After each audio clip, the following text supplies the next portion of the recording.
Hello, and welcome to this week's episode of Politics in the Pulpit, a lectionary-based preaching resource designed to ask the provocative questions of how politics could appear in our preaching this week.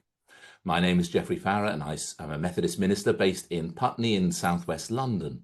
Before I was ordained, I spent 10 years working in the House of Commons as a clerk, and I'm committed to connecting how we pray and read our scriptures to how we vote and how we live.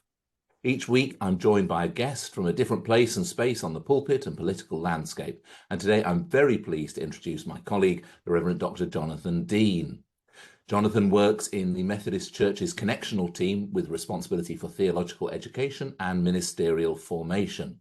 He is a Methodist minister who has worked in local churches, as a chaplain to a prison and a university, and in higher education, both in the UK and the USA.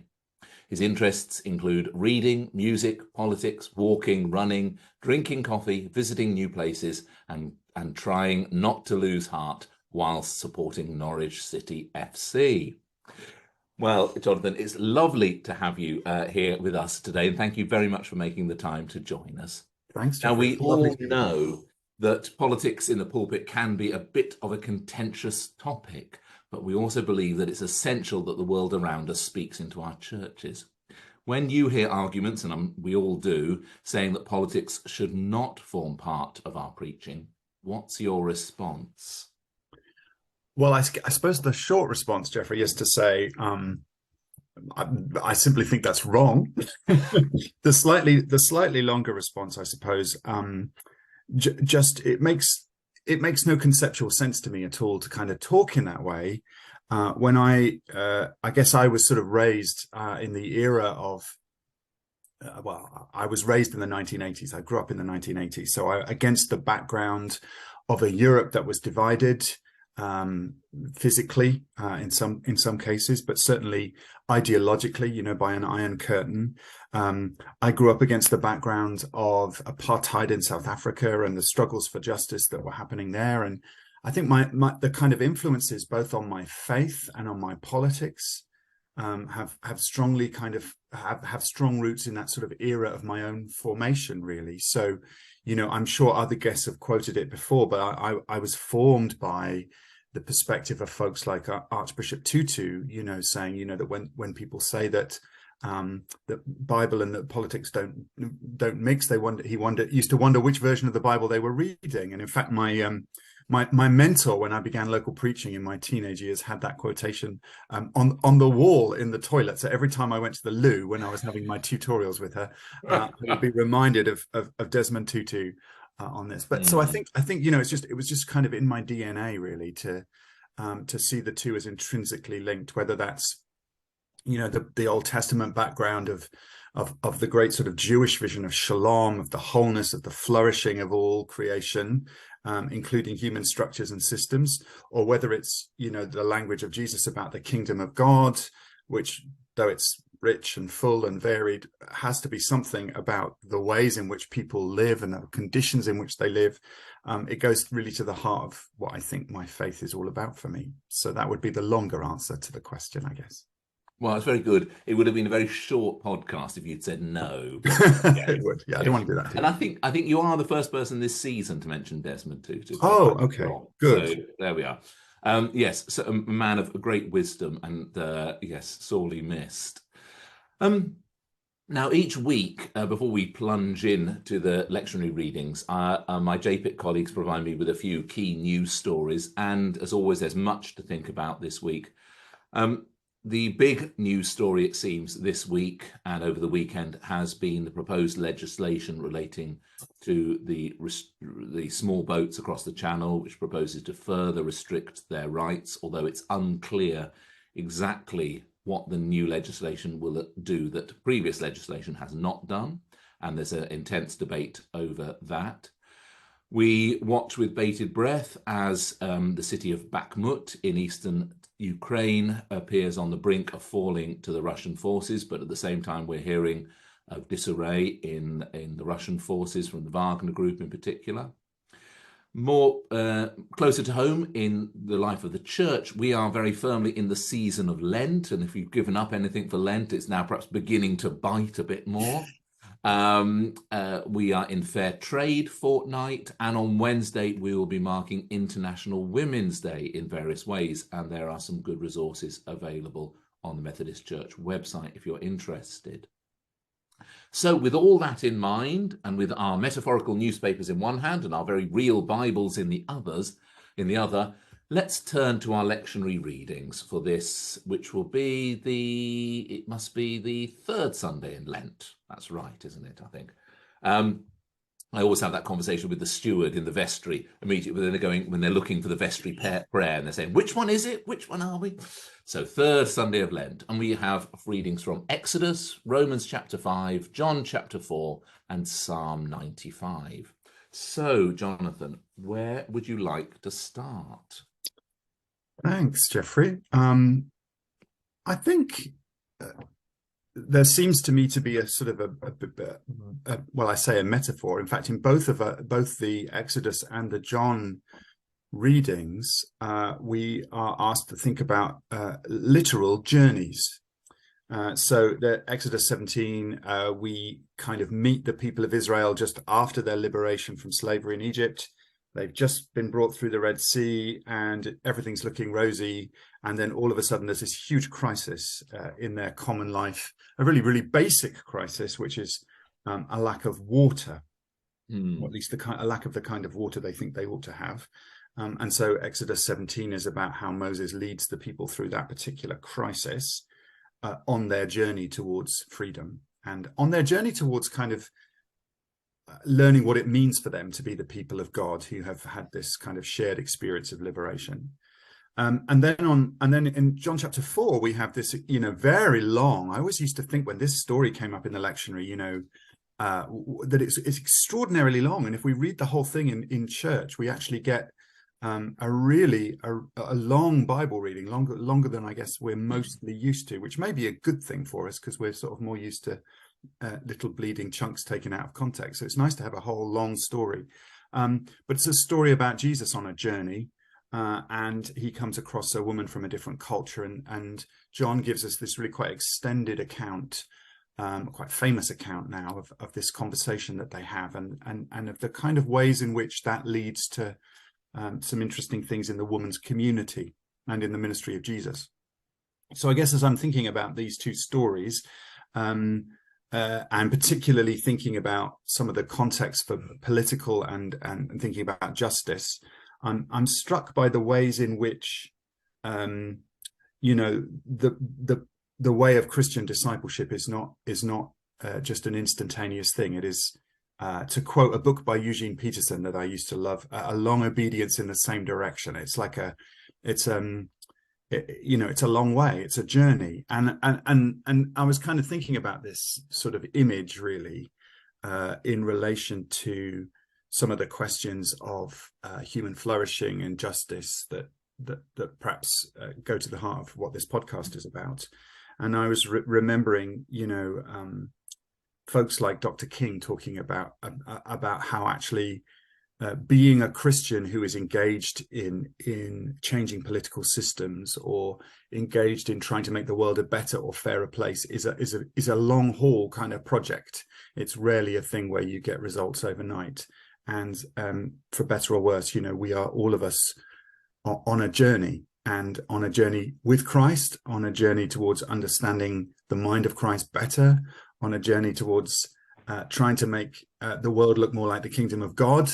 But it's often a journey, I think, that feels like there are setbacks and there are twists and turns in the path. And I'm imagining that we also have the kinds of obstacles along the way that the people of Israel encounter. The place where this incident in Exodus 17 happens becomes known as Massa and Meribah, because the people are tested and they quarrel. And those two words in Hebrew mean test and quarrel. And it strikes me that actually the journey of Christian discipleship, especially insofar as it involves a fight for justice, involves quite a lot of being tested and quite a lot of quarreling too. A lot of the time, it's not always very clear to us, I think, exactly what God demands of us and requires of us. So I think something about that sort of sense of the sort of long path that we're on, as a Christian community as we strive to sort of make the kingdoms of this world, or allow the kingdoms of this world to more closely resemble the kingdom of God. Yes.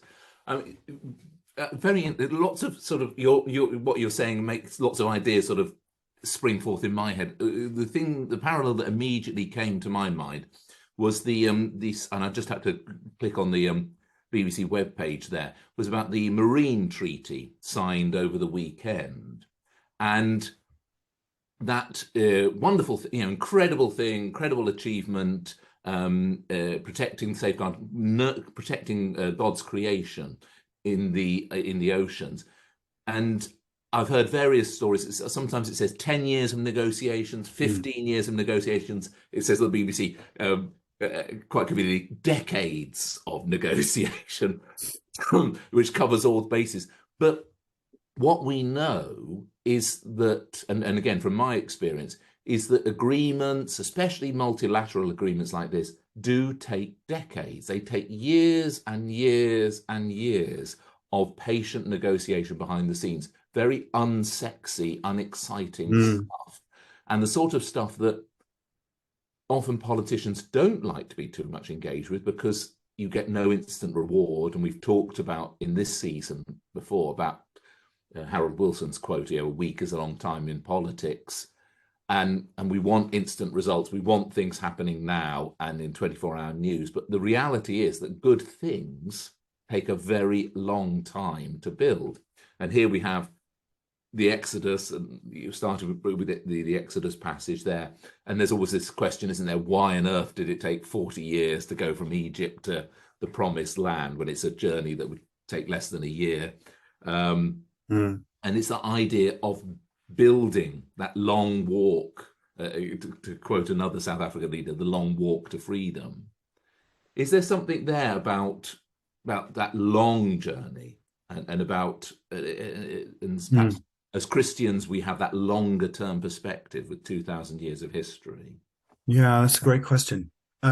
And of course, our psalm for today, Psalm 95, talks about this incident in Exodus as being, something which got sort of God rather irritated, such that the journey towards the promised land took a bit longer. And there's a part of me, if I'm honest, that thinks that's rather unfair of God, in that people were just asking for water, which seems like a fairly straightforward request to me. So I'm wrestling with that and what might have been going on. And I wonder whether it's something to do with the length of time it takes for us to be formed as the people of God, and to come back to another theme that we might pick up on in the readings, that's about deepening of relationships. It isn't something that happens instantaneously or magically overnight, learning how to be the people of God so that God's world can be transformed by grace and by God's love isn't a very easy or a very quick thing either. And I wonder if there's something in there about it, about that in it too.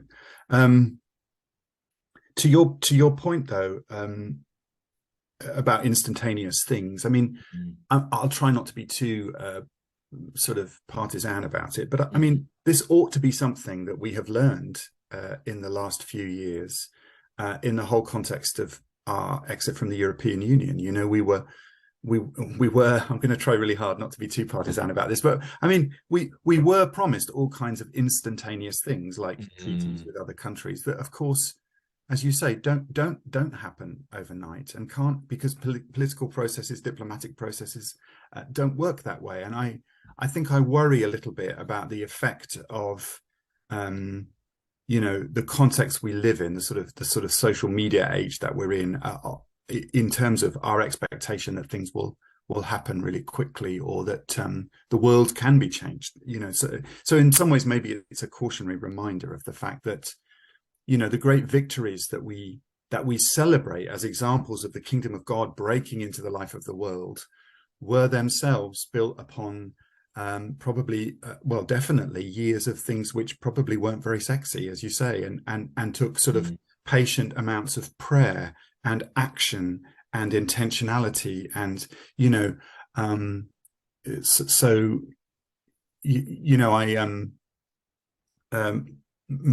my other half is from Memphis, Tennessee, and Memphis, Tennessee holds the National Civil Rights Museum, which is an amazing place. And it's built into the Lorraine Motel where Dr. King was assassinated, and it's a wonderful thing. But one of the things that I found most powerful about the National Civil Rights Museum was just the extent to which it highlighted the work and the witness of many, many faithful people that went unnoticed. You know, I mean, there are folks like Dr. King and Nelson Mandela that you referenced, whose work we rightly celebrate, but they themselves, you know, couldn't have done what they did unless they, a bit like Moses, were accompanied by a whole group of faithful people journeying along with them, most of whose work isn't noticed, but much of whose work was really painstaking and you know, took years of patience, even in the face of the most appalling sort of setback and discouragement, really. So I think there's an awful lot in this, and a lot in what you say as well, Geoffrey, about how God might be inviting us into greater patience or a greater sense of the long path that sometimes is ahead of us. And there is just so many parallels. We talked a few weeks ago about the Northern Ireland peace process and how that was a process that took decades, and it was, I think, hindsight is always a much better thing, but you can see how that was the very politics at its very best, with politicians of all different parties over time, slowly working towards what would become the Good Friday Agreement, but building upon layer and layer. And the Marine Treaty we've just seen, and many of the climate treaties we have seen. And to contrast that again, if I was being very controversial, with what we're seeing today and in the newspapers about small boats, a problem that has taken decades to evolve, and the only solution, and everybody who is sensible is saying this on all sides, is saying, well, the only solution is very detailed negotiations with other countries, long-term solutions to stop people wanting to come. It's not going to come, but what we have see is a prime minister under intense pressure to produce something, and so he's going to legislate, which is actually a very, and from my time in Parliament, it's quite easy to legislate. Much harder is enforcement. And what several voices have already said is actually what the proposed legislation will do nothing new. All these powers exist.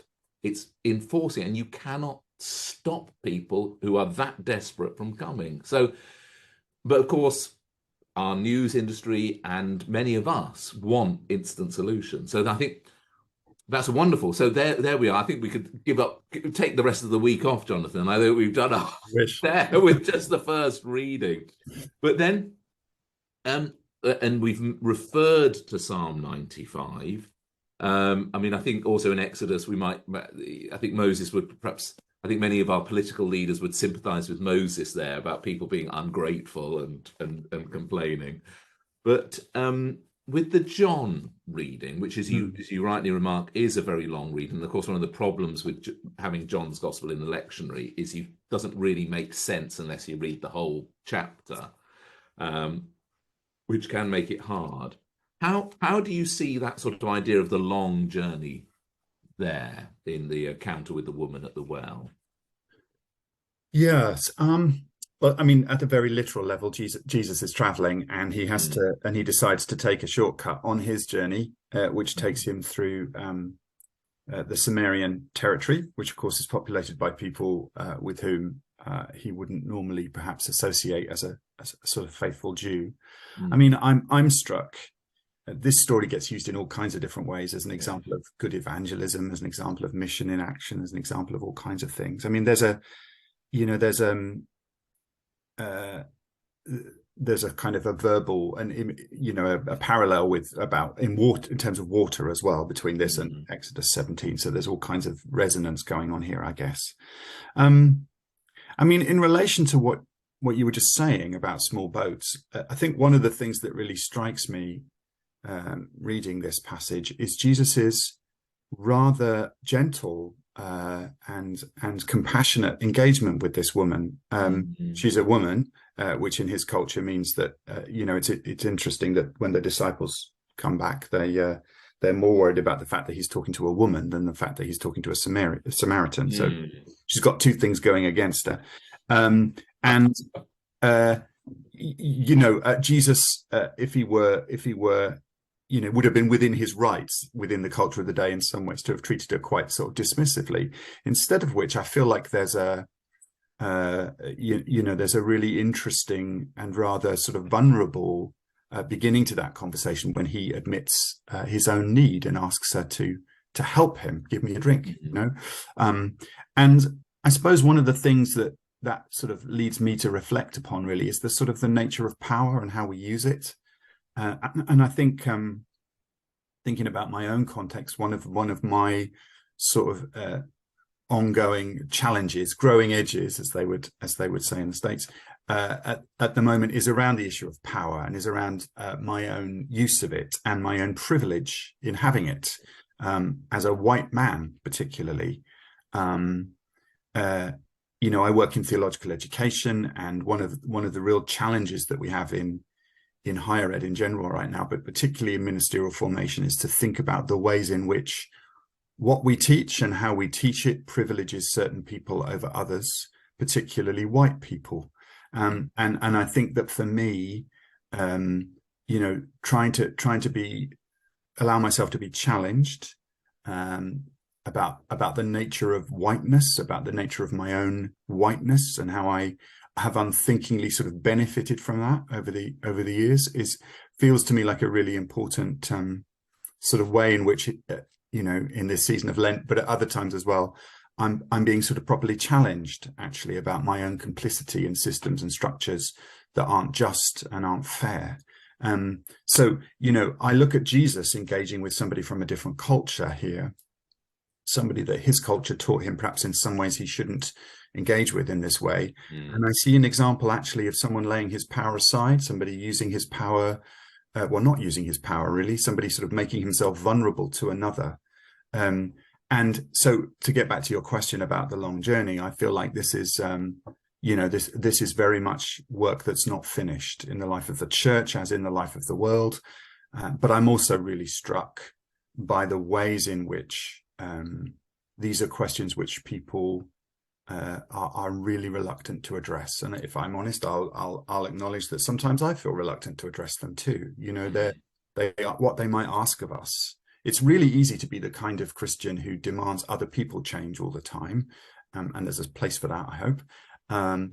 When your own demands kind of bounce back on you and shine a light on the things in you or in the structures that you benefit from that need to change, that feels like a much more difficult proposition. And as I watch Jesus, in this very extended story, engaging with cultural difference, I think I'm reminded again of how much further we have to go in terms of the work that we do around racial justice in particular. Though you mentioned, that it's International Women's Day this week, and gender justice is another question where not only is there a long way to go, we also have a whole raft of new questions that we're wrestling and grappling with at the moment, particularly around the trans community, for instance, where I feel again, there's a huge amount to do, and I've been surprised again, as many are, I think, by the tone of much of that conversation right now. I think because it happens so much of it on Twitter, which is, a pretty toxic space a lot of the time, where even sometimes I think good-hearted people say things in a way that's hurtful and damaging to others. So, I think I'm just reminded again and again of how often these questions, political questions, are basically about power. And it isn't always as simple as pointing the finger at other people, but also remembering our own complicity, our own the ways we've profited from systems and structures that are biased against others and towards us. And is there something as well about, and as you're right, this passage has been used in so many contexts, but that idea of Jacob's well, of a place of meeting. Is there something about that long journey involving sitting down with those with whom we either disagree or have been taught that we should disagree with. Yeah. And the church often gets it very, very wrong, but at its best, the church perhaps can be a place where these encounters do happen. You know, we've mentioned the dreaded word Brexit. And just one little story. Another ministerial friend of mine was saying that he was on a Viking river cruise once with his wife, and very, very pleasant surroundings on a table floating down the Danube or whatever, just after Brexit. And there was mostly British people and one American couple, and they were having lunch. And the American said, "So, explain to me about this Brexit thing." And he said he never saw so many people almost die from choking on their boiled potatoes, because, of course, all the British people just wouldn't talk about it at all because they knew it was. But at its best, church can be a place where we do bring together people from across the Brexit divide, across the gender divide, across the race divide, over tea and coffee and prayer and worship. And perhaps there is, you know, it's one of the few places that I would encounter people whom I fundamentally disagree with politically. And I've had to recognize to myself that even though I completely disagree with this person's politics, they are a really decent human being who's doing good work. And almost, I think, oh, if only they were a bit nastier, I wouldn't have to challenge my own preconceptions. And is there something about that being the long walk, the long to perhaps, I don't know, to what, to understanding, to comprehension? Yeah, it's a struggle that I'm undergoing right now, Geoffrey, because I live these days in because I have to live where connectional manses are. I happen to live in a rather lovely sort of leafy North London suburb, which in some ways is a real privilege and pleasure to live here, and in other ways, I sometimes feel like I don't have that much in common with my neighbours politically, but they're lovely people and couldn't have been more welcoming. And well, they're diverse, I should say that, but I'm just conscious that I live in a kind of place that perhaps, doesn't necessarily fit my sense of myself. And it's for instance, we had a group of travellers that moved in temporarily to the station car park nearby, and this caused enormous upset in the community. And our neighbourhood watch WhatsApp was alight with all kinds of sort of conspiracy theories about what was going to happen. And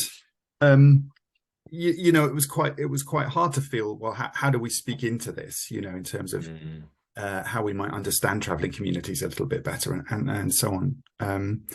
But then equally, I have often found during the pandemic, I found myself really humbled and challenged by the generosity of my neighbours in terms of their, care for communities of people for whom lockdown was going to be really challenging, or communities of people who might have been really isolated, taking food parcels, looking out for elderly neighbours, all these kinds of things. In some ways I felt quite challenged by them to be a little bit more active, actually, in my own expression of my faith. So I think you're absolutely right, and I think I sort of very passionately believe that the church ought to be the place where people can have a glimpse of what it might look like to be living in the kingdom of God. And I know that most of us might laugh at that based on the churches we know, but that is the vision. That's the ecclesiology, I think, of the New Testament, that the church should be a place where whatever divides us, it's easy to see that there is something greater, the love of God, which unites us and reconciles us, and it's a foretaste of the kingdom in that sense. So I feel like that's I agree with you that that's something to keep a hold of. I think in terms of working with people and talking to people who aren't like us culturally and politically and in all kinds of other ways, religiously, I mean, one of the most important influences on the way I do ministry has been some exposure to sort of broad-based community organizing. And that was something that began for me in the States when I was living in the Chicago area. but has carried over into my work here. And I think I'm just really struck by when we do that very Wesleyan thing of making common cause with our neighbors, even if they're culturally or religiously or politically different from us. But when we start making common cause with them about the things in our own communities that we want to change, that we want to sort of work out, whether it's, that English is an additional language provision, or, issues of exclusion, or whatever it happens to be, we start to find, a bit like Jesus with this woman, that other kinds of conversations become possible. That it's out of that sort of vulnerability, and that happens. And I always remember, Luke Bretherton, who's written quite a lot about this and the engagement between Christianity and politics, talking at a workshop I was at once about interfaith dialogue, and said, community organizing isn't primarily about interfaith dialogue. It's about working together for causes, in your local neighborhood that you all believe in and share. He said, but it's often, when it's often on the edges of an action, or going to a meeting to speak or whatever, that you start to have conversations with your religious neighbors that lead into the kind of depth and vulnerability and openness to each other that a sort of staged interfaith dialogue rarely produces. And I suppose he's talking about friendship, really. And that seems to me so important. An old boss of mine, David Hewlett, he used to be the principal at Queen's, used to talk a lot about the importance. He used to say, he thought that friendship was a really, really central kind of idea in the Gospels, that the church had somewhat neglected. And if we could kind of rediscover this call to friendship across the things that divide us by the power of the Spirit in the grace of God, we might do a lot better at some of the other things that bedevil the church. Yes, definitely. And that's a simple act of sitting down with one another and listening with an open heart. And when I invariably, I've seen it in church life, at its best, that sort of moments of the kingdom of God. Think about churches local to us, that one have got a group of young offenders doing their community service, and there's cups of tea. The church provide cups of tea, and those moments of sitting down and listening to stories. We're thinking about starting trying to support some asylum seekers here. We've got the food banks, of course, and always there's always tea and coffee, isn't it? Which is where friendship often starts. Because I think the church, and one of the things I like about the food bank model, it's never about charity, about doling things out. It's about sitting down and discussing needs, sharing. And I do think, with the trans issue, with the gender discussion about gender, with discussions about asylum seekers, I think so much of it is because we do not have those opportunities for conversation. Asylum seekers are they are rapists, they are all scary young men who don't speak our language, and are here to, and same with travelers and so many other. It's only when we start to have those conversations that things can actually change. So critical. And you do wonder, I wonder, when I see, the latest proposed legislation, for instance, about small boats, which is all about, as far as I can see,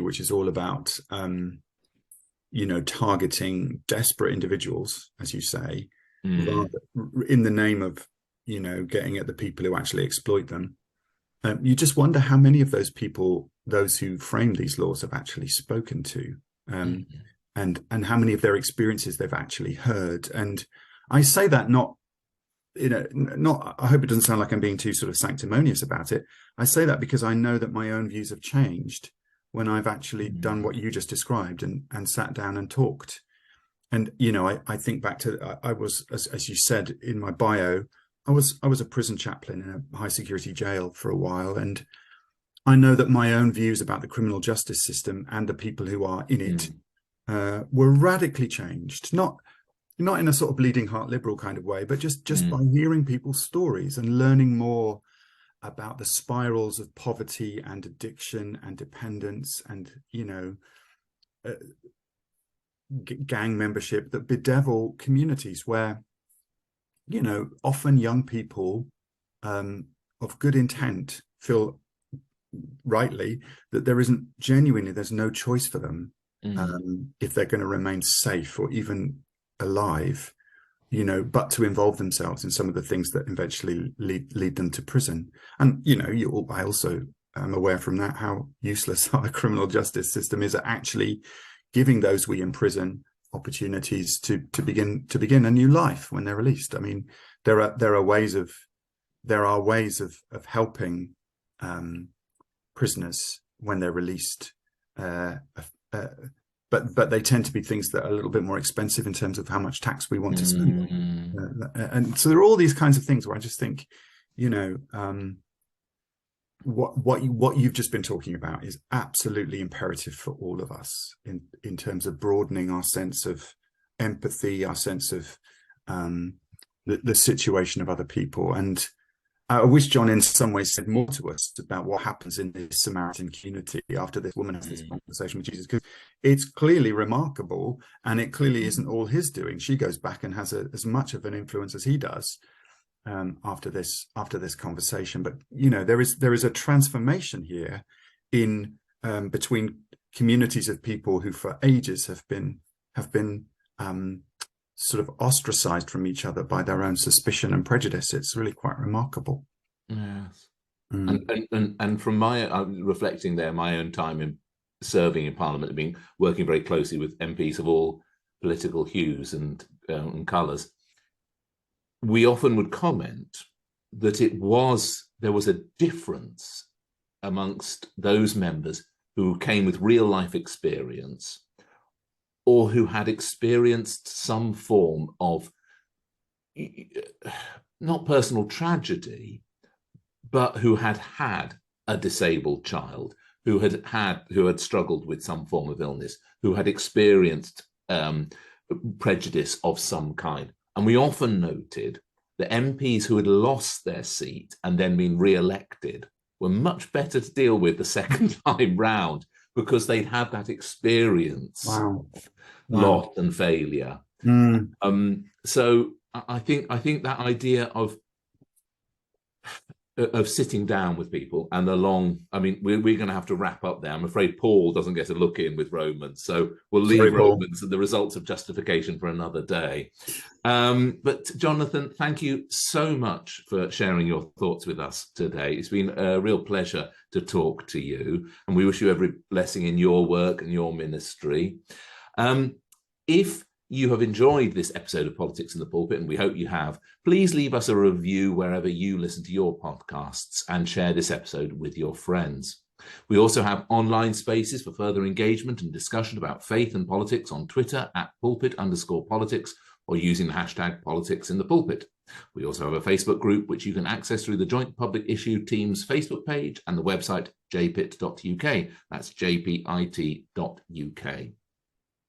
And there's many questions I could leave you this week, but perhaps the one to leave you with is, if we are on a long journey, where are we heading, and how can we support those who are in that long journey to the kingdom? What is it that we are called to do, and how can we support them through prayer and action? And leave you this week as we go into both our politics and our pulpits with a blessing. The blessing of God the Father, who made us one from every nation that occupies the earth, of God the Son, who bought us for God from every tribe and language and people and nation, and of God the Spirit, who brings us together in unity, be with you and remain with you always. Amen. Thank you very much for listening. Thank you, Jonathan. Goodbye and God bless.